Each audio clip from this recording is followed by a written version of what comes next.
Я приглашаю на сцену гостя, иностранного гостя из солнечной Италии, мистера Томаса Рауха, директора по продажам и бизнес-развитию компании CIMA. Презентация будет на английском, поэтому подготовьте ваши уши. So, Thomas, you're welcome. Thanks, Ilya. Good afternoon. Ilya introduced myself. My name is Tomas Rauch. I'm from Italy.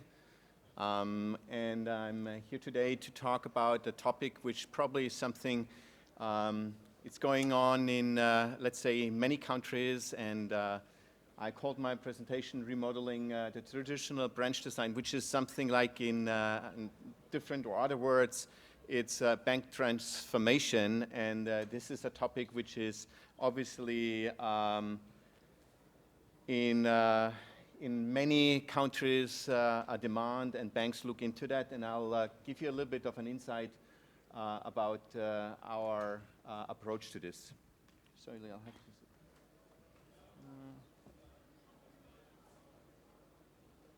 Okay, I first want to give you a little bit, and you know that, banks in the history and the branch design has been very traditional. Oh, that's better. Because if I'm used to walk around and do my presentation while I look to the slides. So yeah, in the past, as you know, the banks always have been striving to provide the standard transactions, and this was the main focus of banks on an international basis to provide these excellent services to their customers. And that has been lost for many, many, many years. But sure, the customer wants to have a different experience, and they want to have different services for sure. So then there was a first development over time, so I call it past, and this was is the bank branch consolidation. So the banks basically have been verified that they have to optimize their sales channels. Sales channels in a way to get closer to the customer and to provide more services so that customers have the ability to be quicker with their daily transactions like deposits or withdrawals.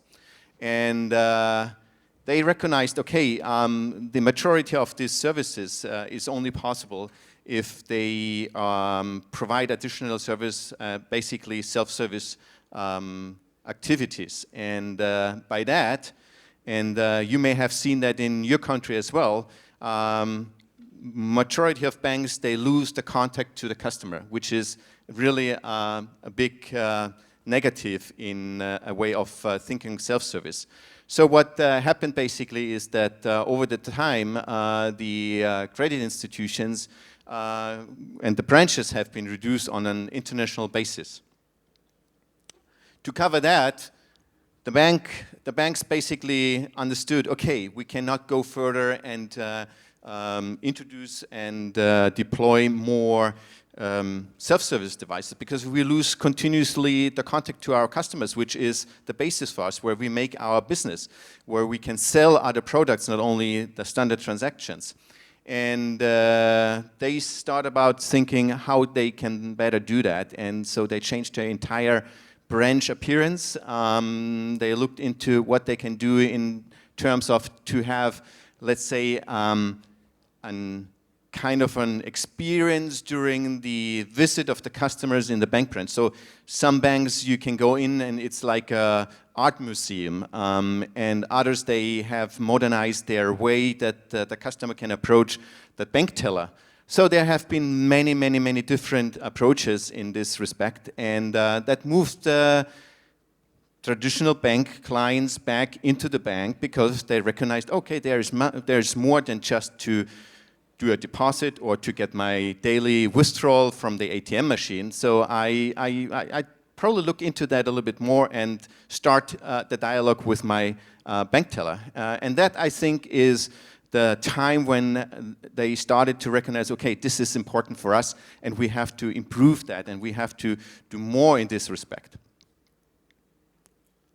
Sure, there's other effects like, and this is going to be a challenge in the future for all banks, it's that the new generations like Ilya, not like myself, I'm an old guy, traditional, doing my deposits and withdrawals on a daily basis. But the millennials will go and ask for more technology.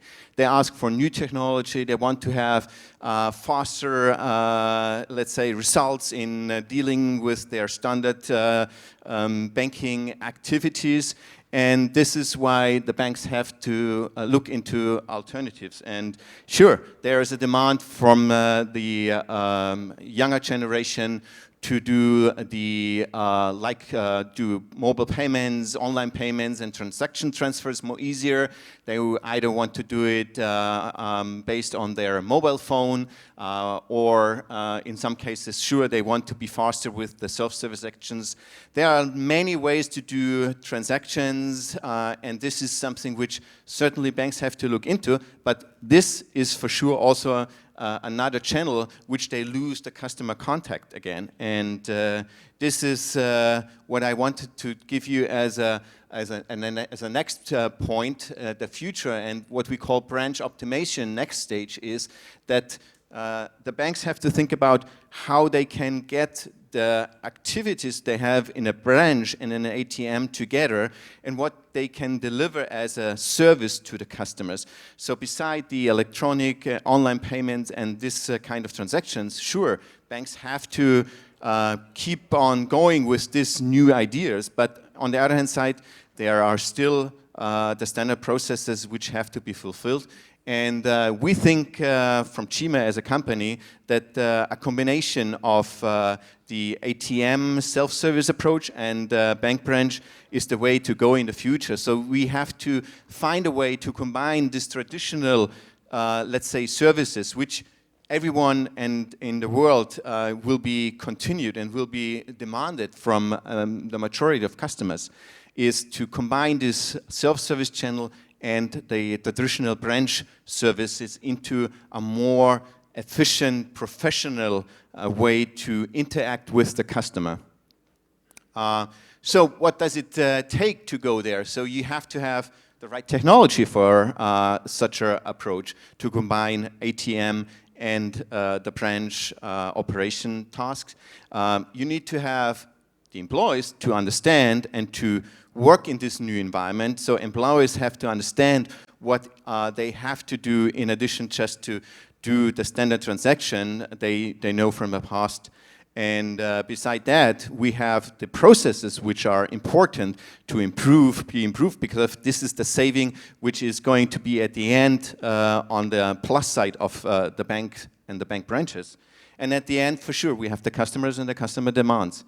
That all together needs to be, let's say, call it a new role of the branch. And for that, we as the industry suppliers, we have to provide certainly a foolproof technology, means which allows the customer to do a transaction without the help of a teller. So they have to do this in their branch, not on a self-service basis. So it should be not, let's say, independent from a teller. So the teller should be behind and help them if needed. It's the customer interaction, because if a teller goes into, or the teller approaches the customer, it is certainly obviously clear that they start a dialogue, and this is important. So it should be not a self-service design device, which we know from outside of the banks. It has to be more like a first point of interaction.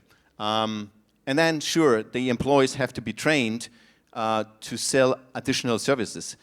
When they approach the client with the service in a way to, let's say, they want to do a single or simple deposit transaction, they can start in the dialogue to provide other services, selling, let's say, insurance policies, etc., or a new mortgage contract, whatever. There is time to interact with the customer, and this is, I think, important. And at the end, for sure, it's the overall improvement of the process, which will provide a time reduction and saving for the bank. And that, I think, is that the bank branches have to move to a more like, say, as you can read by yourself, advisory channel in a networking environment. And what does it need to go to have that available is, for sure, as I said at the beginning, foolproof technology. It has to provide extended and excellent services. So it's not just a piece of equipment, an additional piece of equipment we want to offer you as an industry supplier. We think about that it has to be scalable to the customers' needs. It has to be adjustable, flexible, and modular to the bank branch designs and future ideas. And it has to fulfill all these transactions you know from your daily business, which is to clear a check, to do and provide bill payments, conduct deposits, etc. So I think this is key in the future for you as a bank, and we believe that sure, there will be no blueprint, which is always the same, and it can be copied from one branch to the other. So therefore, I think it is the most important thing is that to do the things better in the future. And as a summary, I want to present you a short video, because I think this is important for you to give you an idea how we have deployed bank transformation in a bank branch environment in Italy. Actually, I don't know if you can start that. It is going to show you a completely new approach in a way a customer goes into a bank, how he interacts with the teller, and then also receives privacy. Privacy in a way in a bank branch, but with the support of the teller itself. And if you can start this video, I think, okay. Let me continue on that. It's a full service. Now you're going to see the video, and you know it's on that screen, but it's not on that screen. So now it's going to start. It's Credito Valtinese, and it's a cooperation with CIMA as the manufacturer and the bank itself. So what you can see here is that the customer is being invited into a private room. The teller is asking, okay, can I help you? Can I get you some additional services? And the interesting thing is, she's not by herself in a private room. She has an interaction with the video teller, helping for the daily transaction or for the specific case they want to do. So identification for sure. Then she has a special form which she needs to have to provide to the teller. So the teller checks about the data in the form, and by that, the transaction has been started. She signs online, agrees, and she gets the money which she is going to withdraw directly from a teller cash cycle without having a teller interacting. So the video teller lady, what you see here, she can sit, let's say, 5,000 kilometers in a different city, supporting a smaller branch. So what does it mean is that the branch don't necessarily have to be big in size to provide all the services of a bank. It can be a small branch, it can be a mid-sized branch. The possibility with video teller automation in a new branch design certainly offers much more services. That's another process way. Also, again, identification, and then he's going to interact with the teller, and in this case he deposits money, because if he has to pay something, it's a simple bill payment transaction, and instead of waiting in the queue outside to have a teller supporting, he can do that independent from any other customers, and it's done in the process has been done in minutes. He gets a receipt complete with the printout, and he's actually, in this case, he's inserting another personal check, a business check, which we have the ability also to scan not only, or recognize not only the banknotes, we also are able to recognize checks in a special format.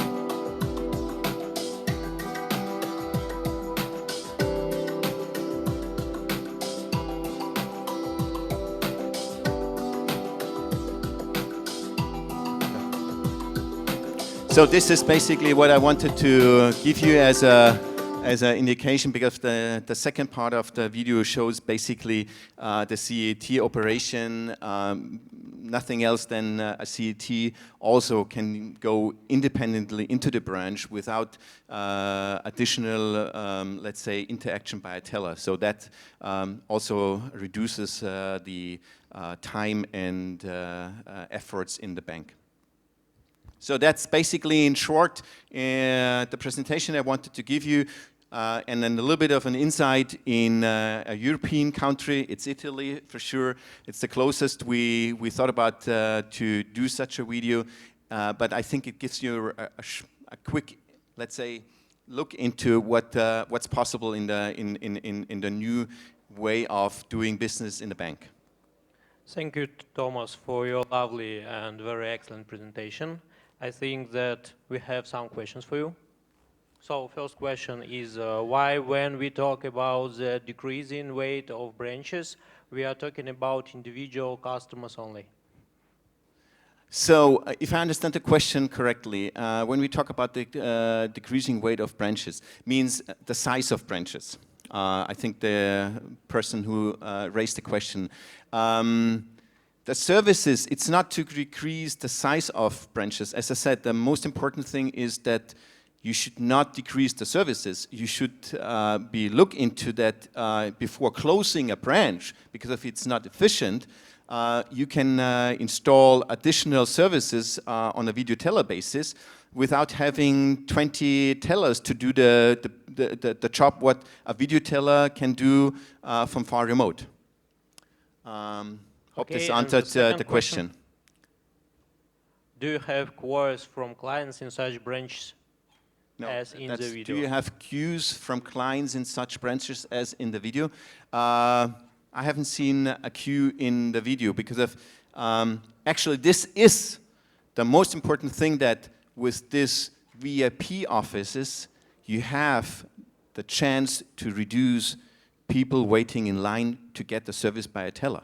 Because of, instead of, having him waiting, there's two things. There are several offices, it's not just one office. Then you certainly have a teller in addition in the branch to help him. And while he is really waiting, if there is the case that he is queuing up, the teller or the lady which you have seen is starting to interact and ask about what kind of additional services she can offer. So there is a connection going on, and this is important. Thank you, Thomas. So thank you very much. Oh, there's another question.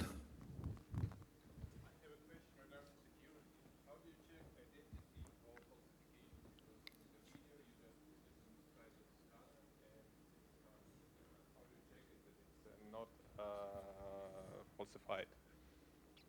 Well, yeah, absolutely true. Good question. So I think, to answer your question, maybe this is something which in some countries are being a little bit more higher rated. In Italy, basically, the video teller interacts on a personal way with the customer. And then if there is additional services requested, because we have with identification on the passport, they look into what kind of bank account they have. If they don't find them, and they have also a picture. So if you sign up with that, you're kind of a member of these VIP services. So there is an additional security. But yeah, it's true. You could have an addition, a card reader right next to the device. It's not limited. It's just the way how it was been requested by the bank in terms of a process to speed up. So identification scanning was the right approach for them in terms of security. But having him to use his debit card in addition, a simple debit card reader as a peripheral can be adapted. So this is not, it's not really a big topic.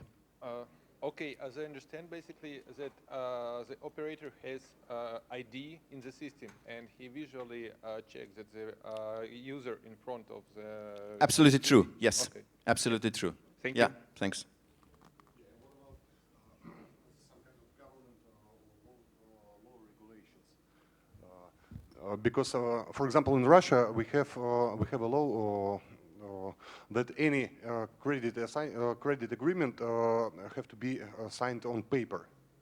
And do you have any such regulation, for example, in Italy? And how can we avoid this, these regulations? There are some regulations or requirements you have to fulfill. In this case, if you, for example, if you go into this VIP room and you ask for a credit, a private credit, certainly that would be something which you have to, let's say, start in advance, to have the teller, to have all the documents ready, and then there will be a teller coming into to see signing from both sides. So there will be additional signing necessary, for sure. Yeah, in Europe, in majority countries of Europe, it is the same like in Russia, that you have a personal interaction to sign. So it's not going to be a self-service service, so it has to be a semi-automated service. Call it this way. Okay, thank you very much. Okay, thank you very much, and wish you a good additional time with the presentations. Bye. Thanks.